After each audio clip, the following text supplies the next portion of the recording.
Mesdames, Mesdemoiselles et Messieurs, nous sommes à Kinshasa, capitale de la République démocratique du Congo. Le coronavirus continue à faire son bonhomme de chemin.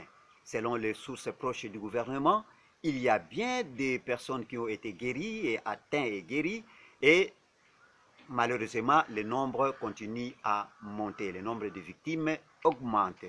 Et s'agissant toujours du coronavirus, selon les sources proches de la communication au service de communication du gouvernorat, on avait annoncé un point de presse que le gouverneur de la ville, province de Kinshasa, Jean-Tini Ngobila, devait tenir aujourd'hui à l'hôtel du gouvernement. Malheureusement, ce point de presse a été reporté pour une organisation interne du gouvernement provincial. Il fallait d'abord siéger et pour délibérer sur certaines mesures qui doivent être prises.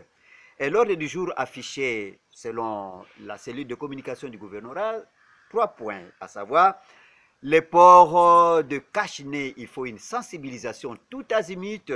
Il y a aussi les débits des boissons où il faut absolument éviter des attroupements, et comme l'est dit, les règles qu'on a mis à la disposition de la population.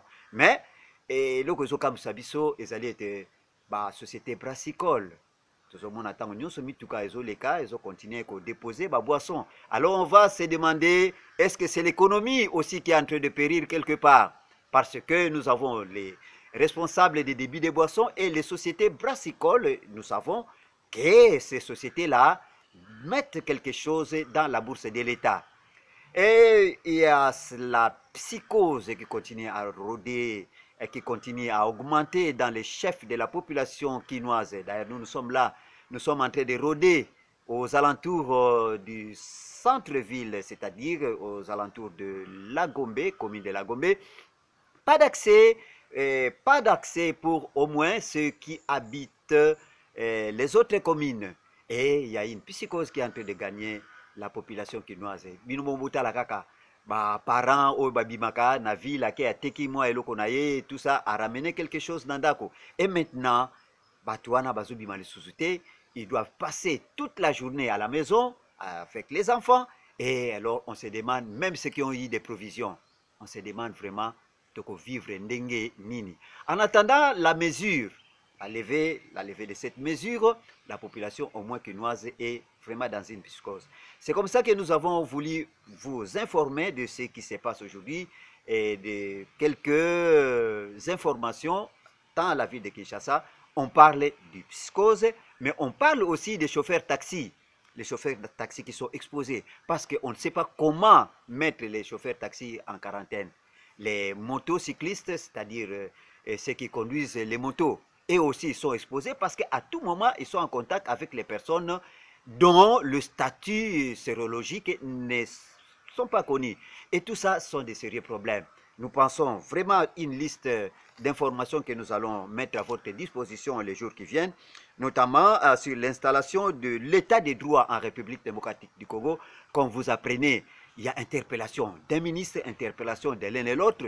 Et vous savez qu'aujourd'hui, la corruption continue à mettre le pays à la dérive. Et nous pensons que si réellement toutes ces grandes personnalités-là sont interpellées et que la justice reprend vraiment sa place dans la société, ce sera un état de droit. Et je pense que ce sera quelque chose, un pas d'avancement pour l'émergence de ce pays.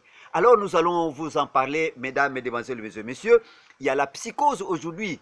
On craint à quand la levée de la mesure? Est-ce que les enfants vont regagner le chemin de l'école? Est-ce qu'on parle de la rentrée scolaire d'ici le 20, mais on se demande si c'est vrai parce que c'est encore à l'informel dont on parle de toutes ces choses-là. Alors, il y a les habitants des provinces qui doivent ramener des biens ici. Et même ceux qui ont fait des réserves. Ils ont fait des réserves pour combien? Combien? Quelle quantité on va conserver pour manger alors que la levée de la mesure n'est pas encore... Donc il y a un flou, il y a une incertitude dans les chefs de la population quinoise. Mesdames, mesdemoiselles et messieurs, il y a tout ça dans notre carquois, dans notre gibecière. Nous allons également vous parler de la problématique du marché central de Kinshasa. Est-ce qu'on va désinfecter? Comment? Par quel mécanisme? Est-ce qu'on va restaurer le système donc rendre ce marché vraiment urbain, faire fonctionner le marché dans les normes urbaines. Et tout ça, ça nous intéresse, mesdames, mesdemoiselles et messieurs. Il y a, il y a aussi le ministre de Santé qui venait de faire le Bandundu, le grand Bandundu. Il est passé à Kenge dans la province du Congo. Également la province du Congo central, où l'on a dit qu'il fallait enlever certaines barrières parce qu'il y a aussi tracasserie dans cette voie-là. Et nous allons vous parler aujourd'hui de cette situation qui continue à prévaloir, qui continue à traumatiser les populations.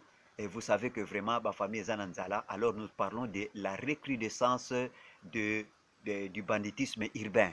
Donc, nous allons encore crier demain. Et d'ailleurs, dans mon quartier, il y a eu des coups de feu. Et au long de toute cette semaine, il y a des bandits qui font incursion dans les parcelles pour ramener quelque chose. Parce qu'ils n'ont rien. Ils n'ont pas de réserve. Alors, je sais que la situation sera grave. Mais nous avons avec vous, nous allons continuer à vous alimenter, mesdames, mesdemoiselles et messieurs. S'agissant de Monseigneur Moulumba, proche de la famille du président de la République, nous avons appris que son corps a été amené et a été placé au centre Nganda pour attendre que la levée de la mesure et tout ce qui se tourne autour du coronavirus puisse mettre fin, puisse prendre fin, afin qu'on puisse ramener ce corps à son village natal pour être inhumé.